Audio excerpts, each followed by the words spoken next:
Hello বন্ধুরা, আসসালামু আলাইকুম। আমি আছি আপনাদের সাথে মোহাম্মদ সাকিব। আমার ইউটিউব চ্যানেলে আপনাদের স্বাগতম। যদি ভালো লাগে সাবস্ক্রাইব, আর যদি ভালো না লাগে দেখতে থাকুন। দেখতে দেখতে ভালো লাগে ভালোবাসা হয়ে যাবে ইনশাআল্লাহ। আজ আমি আপনাদের দেখাবো কিভাবে আপনি আপনার কম্পিউটারের সি ড্রাইভ ছাড়াও আরও যে ড্রাইভগুলো আছে এগুলো রিফ্রেশ করতে পারেন। আমরা হয়তো অনেকেই জানি না যে সি ড্রাইভ ছাড়া এই ড্রাইভগুলো আমাদের মাঝে মধ্যে স্লো হয়ে যায় এবং এগুলো রিফ্রেশ করার মাধ্যমে কিছু না কিছু ফাস্ট করা যায়।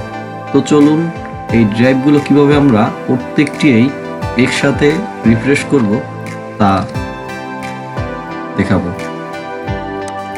এখান থেকে আমরা মাউসের ডান পাশে ক্লিক করার পরে নিউ অপশনে গিয়ে এখানে টেক্সট ডকুমেন্ট নামের একটি অপশন নিব। এখানে আমরা এইটাকে লিখব REFRESH, রিফ্রেশ নামের এই ডকুমেন্টটি তৈরি করলাম। এরপরে এখান থেকে আমরা এই ডকুমেন্টের ভিতর ঢুকবো। এন্টার করার পরে এখানে আমরা লিখব echo space of enter CD plus enter PREE inter.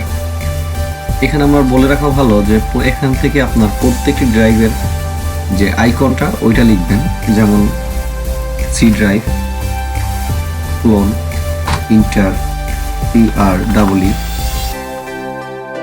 Inter A colon enter TREE enter G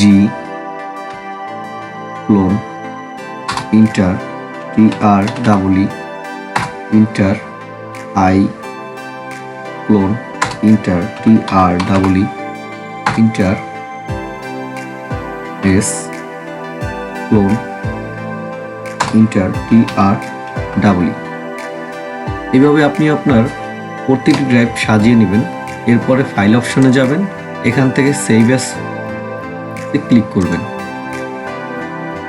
save অ্যাজে click করার পরে এখানে আমরা ডেস্কটপে আছে, ডেস্কটপে সেভ করব এখানে রিফ্রেশ ডট ব্যাট নামে, BAT refresh dot bat save. এখান থেকে ইয়েস অপশনটি ক্লিক করব। এরপর এখানে আমাদের কাজটি হয়ে গেছে। এখানে আমরা এখন চাইলেই প্রত্যেকটি ড্রাইভ আমরা একসাথে রিফ্রেশ করতে পারবো। এটা আমরা এই কোণায় নিয়ে আসলাম।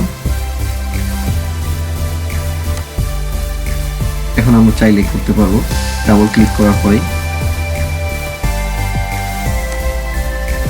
এইভাবে আপনি আপনার প্রত্যেক ড্রাইভ সুন্দরভাবে যত ইচ্ছা করতে পারবেন এবং এর মাধ্যমে আপনার প্রত্যেকটি ড্রাইভ একটু ফাস্ট হবে, যা আপনার কাজের জন্য একটু সহায়তা করবে। এই ছিল আমাদের ভিডিও। যদি ভালো লাগে অবশ্যই সাবস্ক্রাইব করবেন, পাশে থাকা বেল বাটনটি অন করে দিবেন এবং আমাদের সাপোর্ট করবেন। আল্লাহ হাফিজ।